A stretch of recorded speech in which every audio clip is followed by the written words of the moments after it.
ये लोग मानते थे कि दुनिया का अंत 1994 में होने वाला है। उसके बाद एडल्ट्स की बारी आई। उसने साइनाइड लिया, कुछ को गन शॉट से मार दिया गया और जिन्होंने भागने की कोशिश की उन्हें फोर्सफुली एलिमिनेट कर दिया। इमेजिन कोई तुमसे कहे कि ये दुनिया जल्द ही खत्म होने वाली है और सिर्फ एक जगह है जहां तुम्हें नई जिंदगी मिल सकती है, एक स्टार पर। लेकिन वहां पहुंचने के लिए तुम्हें अपनी जान देनी होगी। क्या तुम उस पर यकीन करोगे? ये कोई इमेजिनेशन नहीं है, ये कहानी है सीक्रेट सोसाइटीज, डार्क रिचुअल्स और दुनिया के सबसे ज़्यादा टेरिफाइंग कल्ट्स में से एक, ऑर्डर ऑफ सोलर टेम्पलर्स की। बी रेडी फॉर नाइटमेयर्स, क्योंकि ये कहानी सिर्फ हॉरिफाइंग ही नहीं, डिस्टर्बिंग भी है।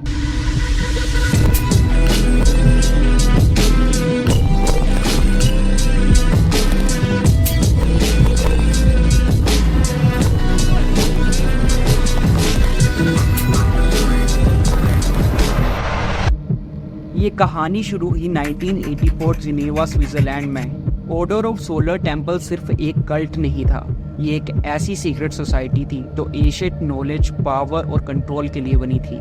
इसका फाउंडेशन रखा जोसेफ डी मेम्ब्रो और ल्यूक जोरेट ने। जोसेफ डी मेम्ब्रो एक आदमी जो अपने आप को डिवाइन प्रॉफिट मानता था। उसका कहना था कि वो नाइट टेम्पलर्स का स्पिरिचुअल सक्सेसर है। अगर तुम्हें नहीं पता कि नाइट टेम्पलर्स क्या है तो मैंने ऑलरेडी इस टॉपिक पे एक वीडियो बना के रखी है, लिंक डिस्क्रिप्शन में है, तुम ये देखने के बाद उसे चेकआउट कर सकते हो। डी मेम्ब्रो ने अपने फॉलोअर्स से कहा कि वो चूजन वन है, एक ऐसा आदमी जिसे हायर विंग्स ने यहाँ भेजा है दुनिया को उसके अंत से बचाने के लिए। और फिर आता है ल्यूक जोरेट, एक करिस्मेटिक स्पीकर और लीडर। जोरेट एक ट्रेन डॉक्टर और होम्योपैथ था, लेकिन उसका असली टैलेंट था लोगों को अपनी बातों से मैनिपुलेट करना। उसकी बातों में एक ऐसी मैग्नेटिक पावर थी कि लोग अपनी जिंदगी तक उसके हवाले करने के लिए तैयार हो गए थे। इन दोनों ने मिलकर बनाया ऑर्डर ऑफ सोलर टेम्पल, एक ऐसा ब्रदरहुड जो अपने फॉलोअर्स को कहता था कि वो डिवाइन ट्रूथ का पार्ट बन रहे हैं। लेकिन क्या ये असली सच था? ऑर्डर ऑफ सोलर टेम्पल का कहना था कि वो नाइट टेम्पलर की सक्सेसर है और उन्हें एक सेक्रेट ड्यूटी मिली है। उनका मिशन था सीरियस स्टार तक पहुंचना, क्योंकि उनका बिलीव था कि डिवाइन बीइंग्स ने इंसानों को वहीं से बनाया है। लेकिन यहाँ एक और डिस्टर्बिंग बात है, ये लोग मानते थे कि दुनिया का अंत 1994 में होने वाला है और सिर्फ अपनी डेथ को एम्ब्रेस करके ही अपने स्टार तक पहुंच सकते हैं। ये बिलीव्स इतने सिंपल ही नहीं थे। ये लोग मानते थे कि न्यूबॉर्न बेबीज डिवाइन सोल्स होते हैं और अगर किसी बच्चे का जन्म डी मेम्ब्रो की मर्जी के बिना होता है तो उसे इम्प्योर माना जाएगा और इनकी ड्यूटी है उन इम्प्योर बच्चों का सेक्रीफाइस करना। ये खुद को इंसान नहीं बल्कि कॉस्मिक बीइंग्स मानते थे। ऑर्डर ऑफ सोलर टेम्पल में किसी भी नॉर्मल इंसान को एंट्री नहीं मिलती थी। ये सिर्फ एलीट, वेल्थी और पावरफुल लोगों का क्लब था, जैसे लॉयर्स, डॉक्टर्स, बिजनेसमैन। बस वही लोग जिन्हें सीक्रेट नॉलेज का भूखा बनाया जा सके। इसमें जो लोग शामिल होते थे उन्हें स्टार्टिंग में लगता था कि वो किसी स्पिरिचुअल ग्रुप का पार्ट बन रहे हैं जहां पर्सनल ग्रोथ का प्रॉमिस दिया जाता था। लेकिन जैसे जैसे टाइम बीता चीज़ें डार्क होती गई। कल्ट में एंट्री लेने के बाद लोगों को सीक्रेट इनिशिएशन रिचुअल्स का हिस्सा बनाया जाता, उन्हें ब्लाइंड फोल्ड करके सीक्रेट चेम्बर्स में ले जाया जाता। वहाँ ओकल्ट सिंबल से भरे रूम्स होते, चैंटिंग होती और ब्लड ओथ्स लिए जाते। एक डिस्टर्बिंग चीज़ थी कि वहाँ मेंबर्स को उनकी पास्ट लाइफ की आइडेंटिटी बताई जाती। डी मेम्ब्रो ने अपने आप को एशियंट इजिप्ट का हाई प्रीस्ट बताया और अपनी क्लोज फॉलोअर्स को डिवाइन रीइंकार्नेशन का टैग दिया। ये बिलीफ इतना ज़्यादा स्ट्रॉन्ग था कि लोग अपनी रियल आइडेंटिटी भूलने लगे। लोग अपने परिवारों को छोड़ते, अपनी सारी प्रॉपर्टी कल्ट को डोनेट करते, सिर्फ इसी विश्वास में कि वो सीरियस स्टार पर पहुंचने वाले चूजन वन हैं।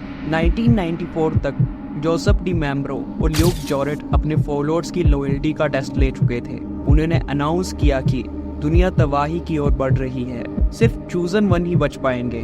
उन्होंने अपने फॉलोअर्स को बताया कि एक नया स्पिरिचुअल वर्ल्ड बन रहा है, लेकिन वहाँ सिर्फ वही पहुँच पाएंगे जो सेक्रेट ट्रांजिशन के लिए तैयार रहेंगे। और ये जो सेक्रेट ट्रांजिशन थी ये सिर्फ एक तरीके से पॉसिबल थी, मासूस। ये सब अनाउंस करने के बाद मेंबर्स को एक स्पेशल डिनर दिया गया, एक आखिरी मील। जिसमें उन्हें लग रहा था कि वो लोग सेलेस्टियल वर्ल्ड की तरफ बढ़ रहे हैं, लेकिन असल में वो लोग अपने डेथ के बाद में चल रहे थे। डिनर के बाद मेंबर्स को वाइट कलर के क्लॉथ्स पहनने के लिए कहा गया। उन्हें कहा गया कि वो डिवाइन असेंशन के लिए तैयार हो जाएं। सब लोग सीक्रेट चेंबर में इकट्ठा हो गए। सबसे पहले छोटे बच्चों को आगे बुलाया गया। उनके पेरेंट्स से कहा गया कि उन्हें बिना किसी दुख के सेलेस्टियल रेलम में भेज दिया जाएगा। उन बच्चों को पॉइजन इंजेक्शन दिया गया और कुछ को तो पिल्लों से दबाकर मार दिया गया। उसके बाद एडल्ट्स की बारी आई। उसने साइनाइड लिया, कुछ को गन शॉट से मार दिया गया और जिन्होंने भागने की कोशिश की उन्हें फोर्सफुली एलिमिनेट कर दिया गया।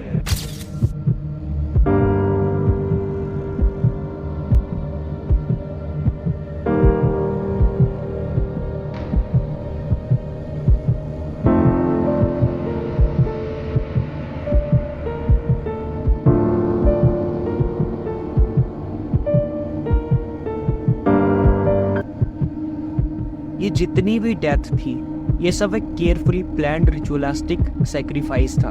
बॉडीज को स्पेसिफिक ज्योमेट्रिक पैटर्न्स में अरेंज किया गया था, जैसे कि एक ओकल्ट ऑफरिंग हो। सुसाइड के बाद जो कल्ट के हाई रैंकिंग मेंबर्स थे उन्होंने अपने आप को आग में जला दिया। उनका मानना था कि फायर प्यूरिफिकेशन के बाद उनकी आत्मा सीधे सीरियस स्टार तक पहुंच जाएगी। पुलिस जब वहां पहुंची तो उन्हें 53 डेड बॉडीज मिली। ये डेथ्स नॉर्मल नहीं थी। कुछ लोगों को दिया गया था, कुछ को गोली मारी गई थी और कुछ को जिंदा जला दिया गया था।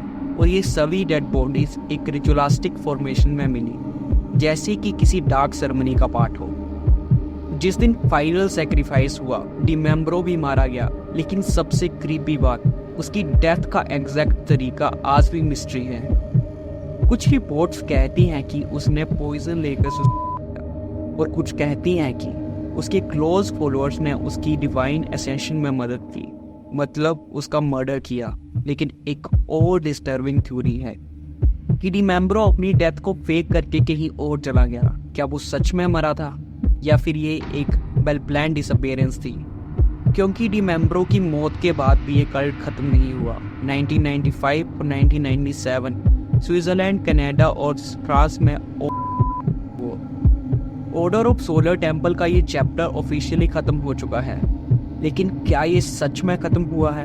एट द एंड मैं तो बस यही कहूँगा, ये दुनिया जितनी दिखती है उतनी सिंपल नहीं है। शायद आज भी हमारे बीच ऐसे कल्ट मौजूद हैं।